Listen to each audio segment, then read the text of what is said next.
Hello everyone, welcome all of you to this YouTube channel, and it's been a long time, and currently the combined geoscientist examination mains results have been published, and congratulations to all of you who have qualified for the interview, and tough luck to those who couldn't qualify.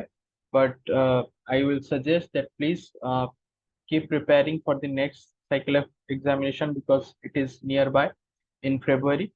And in this video, I'm going to discuss about the preparation strategy and my own experience regarding the personality test of combined geoscientist examination. So first of all, those persons who have qualified for the personality test, within 1 to 2 months, you will be receiving a link for the DAP.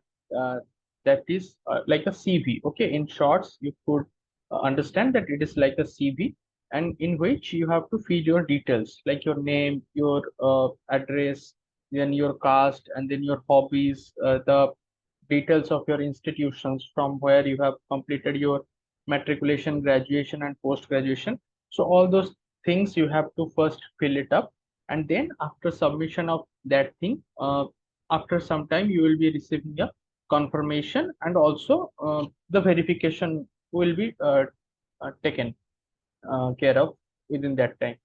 Then you will be receiving the list that after confirming all the DAP submission, the UPSC will publish a list of candidates and their dates, that on which day which candidate will face the interview, and a detailed schedule will be published at least 10 to 15 days before you will be getting to know all the details of the interview. And the interview place will be at UPSC Bhavan, New Delhi. So all candidates have to be present at the prescribed time at the UPSC Bhavan. Then in this video, I will be sharing all the details and how the attire should be, what was my experience. So all those things I will be gradually expressing to you. So yes, one thing I missed out, that after the DAP submission and before the interview, you all will be receiving a interview call letter. Okay, so in that interview call letter, uh, that will be like an admit card to your interview. Then for the day of interview, for before describing the day of interview, I would like to tell you that for the journey part. Okay, so those persons who are residing all over India, so you first have to reach New Delhi, and the place where the UPSC Bhavan is situated, that is nearby to the New Delhi main railway station. So you will be having absolutely no problem in your accommodation or in your traveling, because there is sufficient facility available like taxis, bus, and Uber, Ola. All those facilities are available in plenty. And also you can use metro if you are residing at a distant place. You can also use the Delhi metro to reach that place. And it's better if you could reach at least 24 hours before the interview. If your interview is on suppose 4th of January, it's better that if you reach New Delhi at 3rd January, at least you could take a rest and be sure that yes, you have reached your destination, and within a short time you will be facing your UPSC interview. Then after reaching, second thing is your accommodation. So there are sufficient hotels and guest houses available there. And also another thing is some states. Okay, some states they have the state bhavans. All the states and union territories, they have their state bhavans like Odisha Bhavan, Karnataka Bhavan, Maharashtra Bhavan. So they are providing accommodation to those candidates who are going to face UPSC interview for their state. So if you could officially apply to your state website, like the Ministry of any ministry that is dealing with that. I couldn't recall the exact website, but for Odisha Bhavan, for example, in my case, I applied for residence at Odisha Bhavan or Odisha Nivas, and I got my accommodation there. And after staying there, I went for my interview. So that is the accommodation part. And after journey and accommodation, now come to the day of interview and the attires, what you should wear.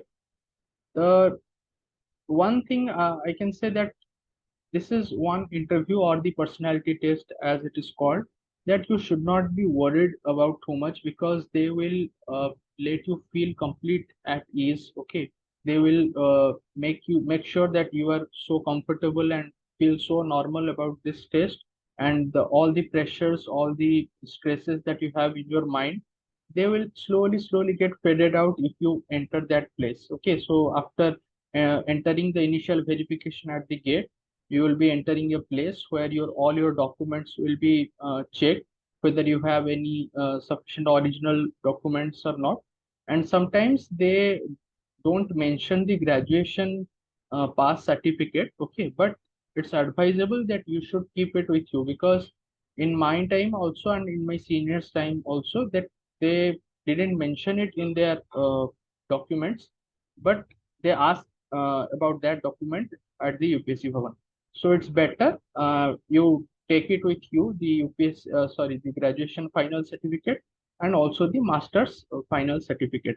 And if you don't have any original certificate with you, don't panic, because you will be getting a undertaking. Okay, you will be signing an undertaking, and they will be providing at least 15 days to you to send them by post, or at least you can go another time to Delhi to submit your original document. So absolutely don't worry if you don't have any original document by that time.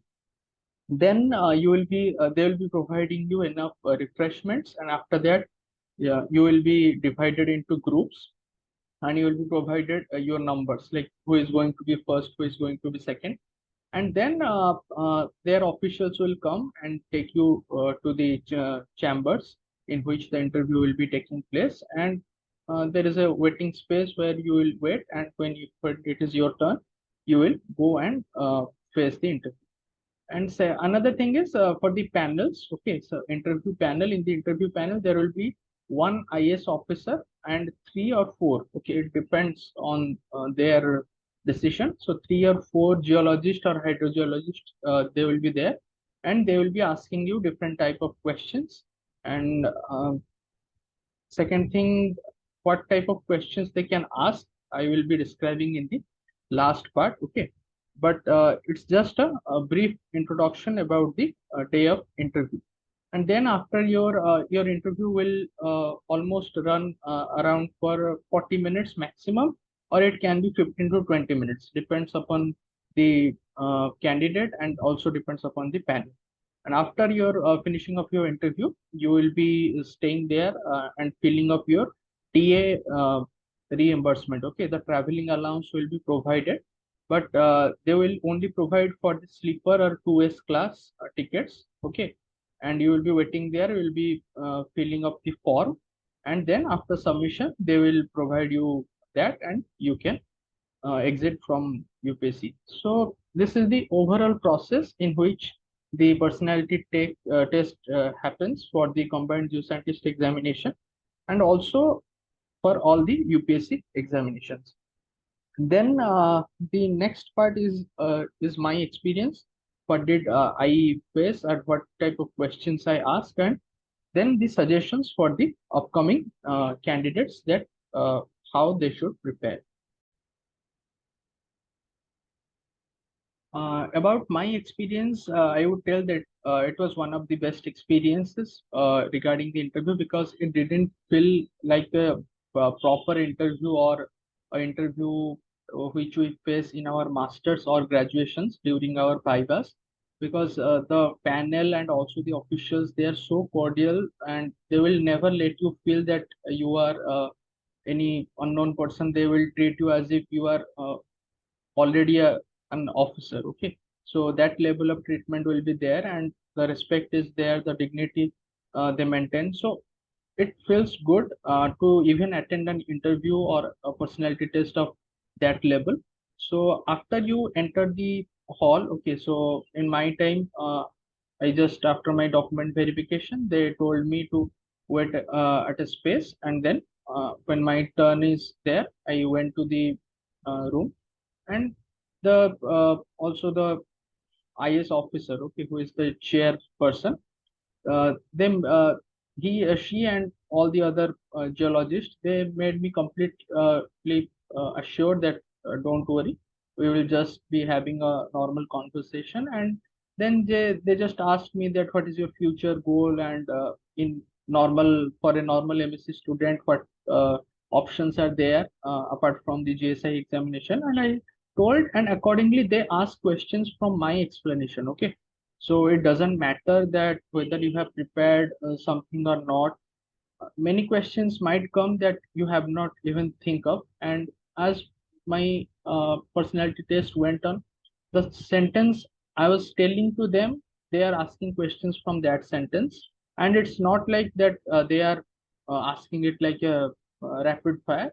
They are giving you enough time. They are also helping me to tell the answers. So that is one positive thing, that in this interview also it might happen that if you want to answer and you are not able to tell it in a proper English, or you are not able to articulate a certain word, so if you, even if you just try to answer and in fragments, they will help you out to tell the proper answer.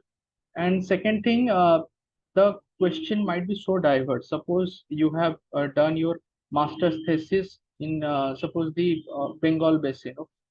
So they might ask you questions about the Bengal basin, but they can suddenly divert from that and ask you about other basins. They can ask you about the hydrocarbons. They can ask you about the role of GSI in marine geology or oceanography in India, and what is the difference between GSI and ONGC's work, and why do you want to join GSI, not ONGC, and how their work culture differs, and so like this. And in my time also they ask certain questions about how India's maritime border, okay, serves as a good geological research option. And then I told about them the exclusive economic zone, and they asked me what is an exclusive economic zone. As a geologist, what can you do with that, and how mineral resources are extracted from oceans, and how remote sensing is being applied to there. It is not that they're asking me difficult questions. It's just whatever I was telling to them, they are asking questions from that. So it doesn't matter whether it is a hard question or an easy question. They also ask me very easy questions like what is a non-conformity, P waves, S waves, regarding the earthquakes, regarding the mineralogy lustres, and the mineral properties. So very simple questions were also there, very difficult questions, some difficult questions were also there. But what I felt that they were just judging us from our responses, how we are feeling about our attire, how we are feeling about our own answers. And if you don't know any answer, how you are responding to that. So I just told that, sir, I don't know this answer, and I think I have to read more, or otherwise, sorry, sir, I'm not too sure. And they will accept that, and they will just happily, okay, I'm sure, no problem, we will be moving to the next question. So the complete process will be very cordial. And if you just try to overrun them and you just try to oversmart, they might ask you some difficult questions, but they might not be. So that is a completely unpredictable scenario. So it might happen that you will be facing a very good set of people, that your interview will do very well. But sometimes it happens that if your confidence goes down or you told something wrong, then they might ask you some difficult questions. So one thing from my side is that you don't need to tell any wrong answers there. If you don't know even a very simple questions, they ask me about the dangerous, which is more dangerous, P wave or S wave, and suddenly I got confused. So I just told, sorry, sir, I'm not too sure. And then they waited for some time, and at the end of the personality test, they again asked me that same question, that Anishu, now you can tell the answer, because now you are at some ease, okay, with the test. So in that way, the process will go on. And second thing is the suggestions for the upcoming interview candidates. So those who are appearing for the personality test, how you should prepare, just there are a few tips from my side, that whatever you are writing in your DAF, okay, whatever you are writing in your DAF, whether it is your name, whether it's your parents' name, your institution, that is your school, college, masters. If you are from IIT or from BHU or from DU, any institutions, just prepare thoroughly about that, the geological history of that institutions, the alumni, who are some notable contributions from that institution, if any modern geological instruments are there in your institution or not. Then second thing is your state or district. Okay, suppose someone is from Chitradurga, or someone is from Odisha's Keonjhar. So then they will ask naturally that you should know about your state, you should know about the geology of your own area, at least which type of minerals are found or which type of rocks are found in your areas. Then another topic is your MSc thesis. Okay, if you have done your MSc thesis, they can ask certain questions regarding that, or some interrelatable questions. If you have done in sedimentology, they can ask about sedimentology with some relation with sequence stratigraphy. Then any people who are doing PhD, just make sure that you should prepare thoroughly whatever work you have done, so that you have completed or not, that is a different matter, but they will ask you very simple questions, because the more qualifications you have, they expect that the basic things should be clear for each and everyone. And there are very few basic questions like what is an aquifer and what is an aquiclude. All those things, the very graduation level questions, are also asked in the UPSC personality test of geologist.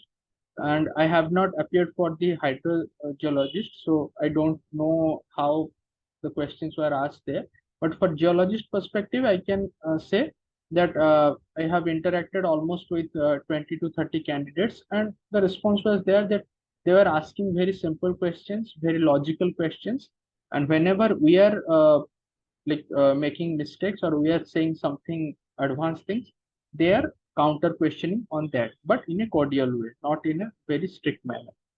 Then another thing is your hobbies. Okay, whatever hobbies you are writing, or whatever interest, a topic is there, that which thing you have more interested in. So suppose someone writes teaching, and someone writes my hobbies singing or dancing. So anything you write, just make sure that you have a complete understanding. Okay, suppose you are from ODC, suppose you are from Odisha, and you have written that my hobby is classical dance. So they might ask you about Odissi dance, one or two questions. Okay, because it is a personality test. It's not only about geology, how you are as a person. Okay, what is your diversity? What kind of diverse knowledge you have, and even if you don't have, if question comes, how you are tackling them. Okay, so that is the basic thing. So these are the overall things how you should prepare. Make sure the basic books, okay, the basic geologic books, the basic objective questions, just like you are preparing for JAM, GATE, or any entrance examination, prepare according to that, and just work on your personality. Okay, suppose if I am talking to you now, it's an informal space, so that's why I'm using my hands. But in that interview, you just make sure that you will sit in a complete relaxed position with your hands on your thighs, or it's just interlocked. So whatever you wear, whatever you say, whatever is in your personality, okay, just make sure that you are comfortable with that. Don't need to do too much, or you should not, in my suggestion, you should not search too much in YouTube that what is there in UPSC interview, or what should we do, what should we not do, because the more complications you put in your mind, it will just hinder you to give your best there. So stay as you are. Okay, be comfortable and be confident with your own personality, but yes, at the same time, work on those things. Suppose when you are talking, and suppose when you are sitting, make sure you record one of your introductions of in your phone or in your laptop, and then just see that what mistakes you are making, how much hand movement or how much instability is there in your posture or in your attire. So accordingly, with your own understanding, with your own correction methods, you can incorporate certain things, and I am sure that you will do good. And the last thing, that yes, it's a good opportunity that you people are appearing for the UPSC personality test. But my suggestion is that with the hope of success, there is an also room. There is also room for failure, because uh, out of 567 or 600 candidates, only 250 will be selected. So those who are not selected, I think you people might not have enough time to feel sad, because the next examination will be in the February. So prepare for that examination and also the personality test, uh, like side by side, and be confident and just give your best. And the other things, if you need to be there, you will be there. So don't worry, just give your best, and I hope that you will do well. So thank you everyone, and all the best for your personality.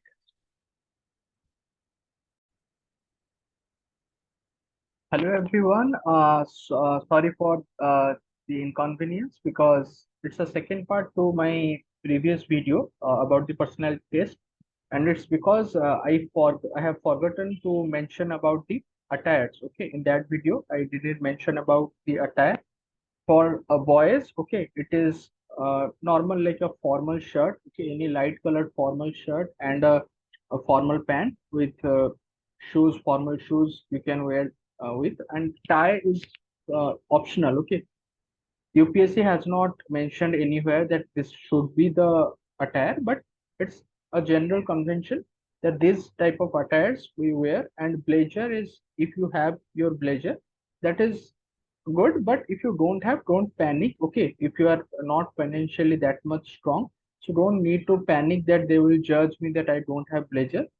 That doesn't happen. Okay, so your knowledge will speak more than your attire. So if you just maintain your basic attire, that your shirt is ironed in a good way, and you are at you are comfortable with your wearing, and you are confident, and the other things will take care of themselves. So don't worry about that.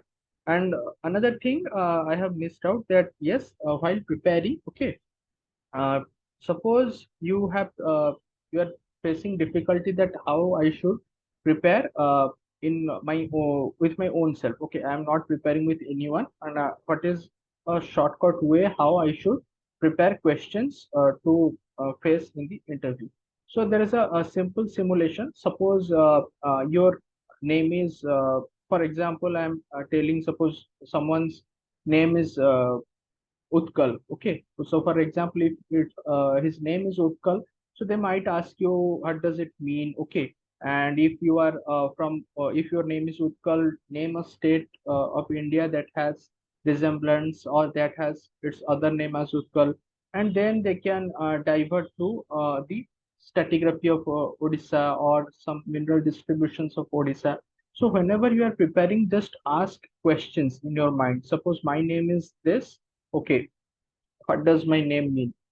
If my name means this, okay, then how it is related to geology? If it is in any way related to geology, suppose you are good in teaching, okay, you have mentioned your hobby as teaching, and you are also good in geology and appearing for the personality test interview. So they might ask you that if you are very good in teaching, why you are not interested in doing PhD and being an assistant professor, so that more and more students will get benefited? Why you are coming to JSI?